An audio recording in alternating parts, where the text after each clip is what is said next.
असतो मा सद्गमय तमसो मा ज्योतिर्गमय मृत्युंजो मा मृत्युंजयमय।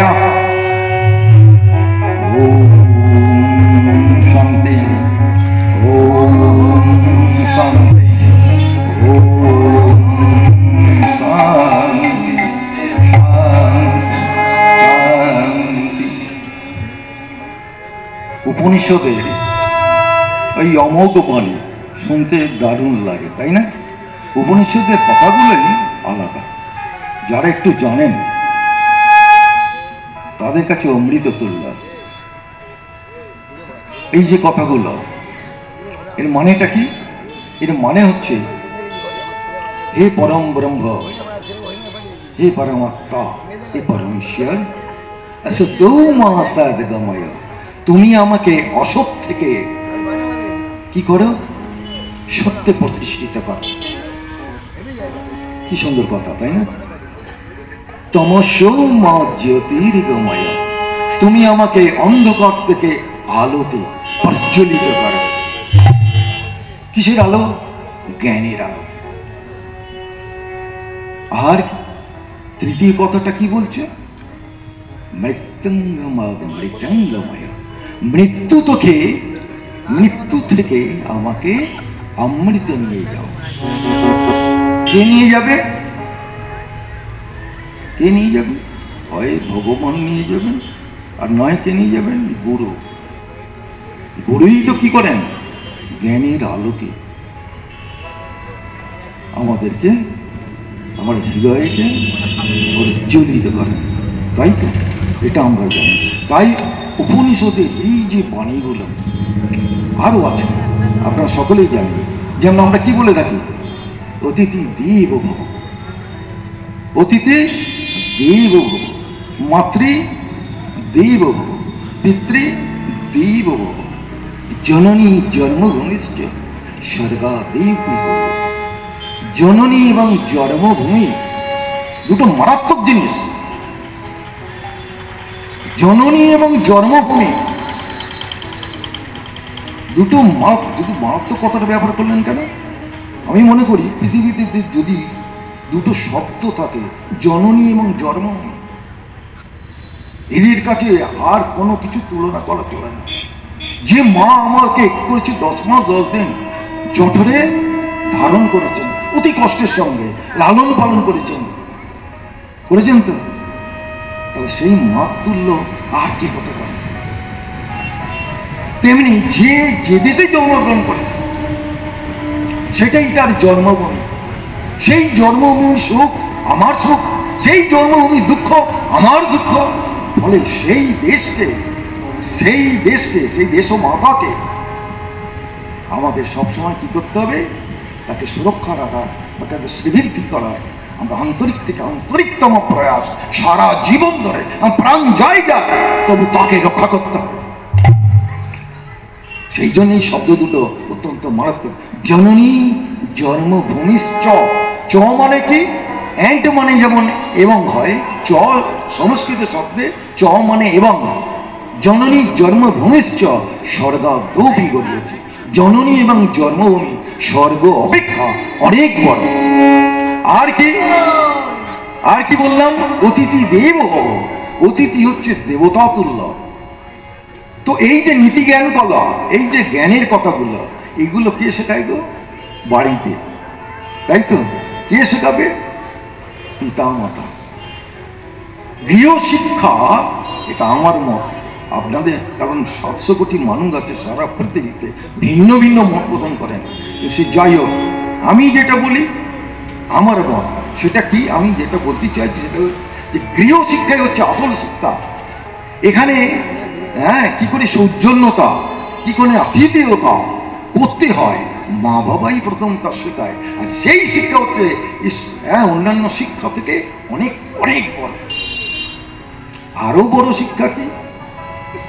যেটা মহাপ্রভু কাকে প্রশ্ন করেছিলেন? দাক্ষিণাত্যে গিয়ে রায় রামানন্দকে প্রশ্ন করেছিলেন, হে রামানন্দজি, একবার ঘুরতে ঘুরতে মহাপ্রভু শ্রী চৈতন্য দাক্ষিণাত্যে গিয়েছিলেন, আর দেখা হবিত রায় রামানন্দের সঙ্গে দেখা হয়েছে। একজন অত্যন্ত পণ্ডিত ব্যক্তি, পণ্ডিত থেকে পণ্ডিততম। আর শ্রী চৈতন্য মহাপ্রভু যায় কোথায়, তার থেকেও আরো অনেক বড় পণ্ডিত। কাশ্মীরি পণ্ডিত তো ভয়ে পালিয়ে গিয়েছিল। এই গল্প আমরা জানি তো। হ্যাঁ, সেই গল্প অনেকে জানি, যারা ভাগবত শ্রবণ করেন, হরিবাসরে যান, কৃষ্ণ কথা শ্রবণ করেন, শ্রী চৈতন্যের লীলা কথা শ্রবণ করেন, তারা কি জিজ্ঞেস করেছিল যে সব থেকে বড় শিক্ষা কি? প্রত্যুত্তরে রায় রামানন্দ বলেছিল, হে মহাপ্রভু, সব থেকে বড় শিক্ষা হলো কৃষ্ণ ভক্তি।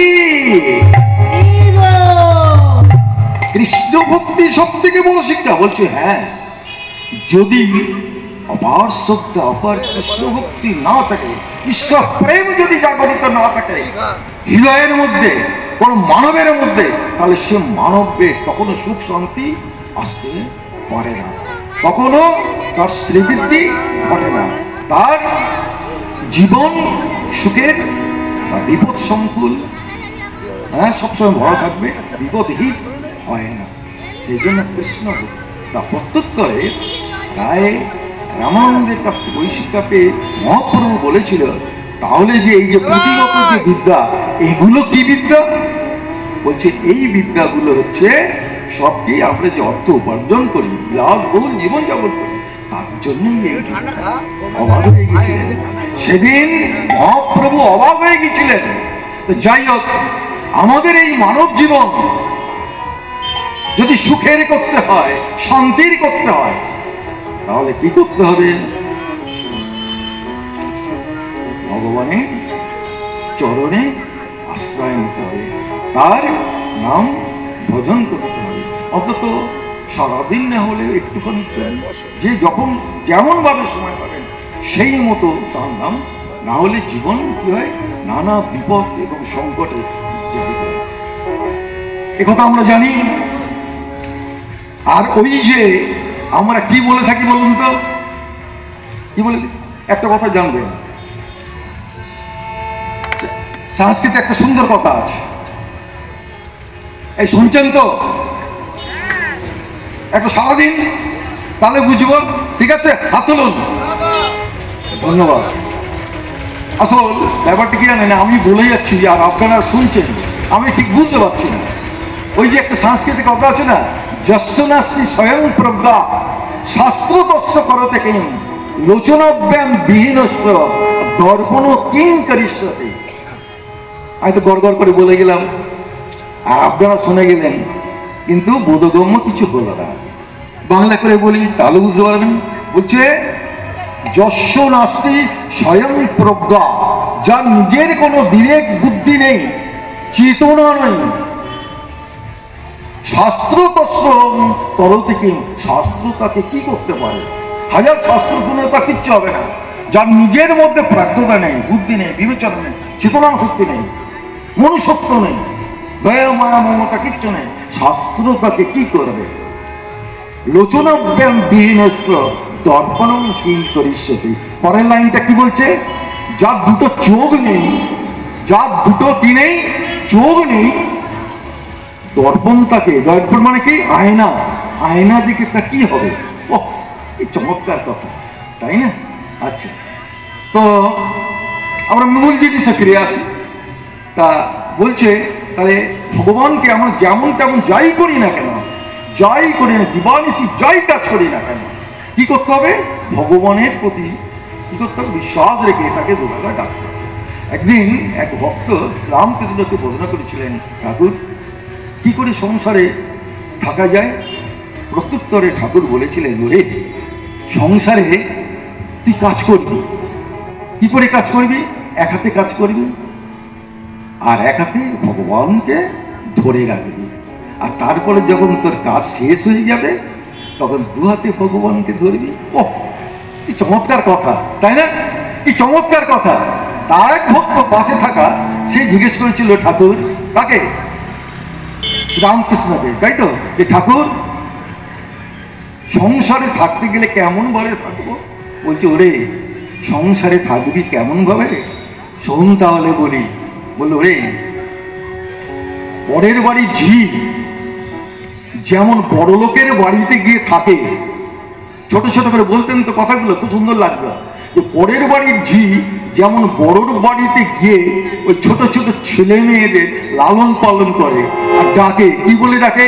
ও আমার রাম, ও আমার হরি, ও আমার গোবিন্দ বলে ডাকে আর তাদের লালন পালন করে তো, লালন পালন করে তো। কিন্তু সে নিজে জানে, সে কি জানে?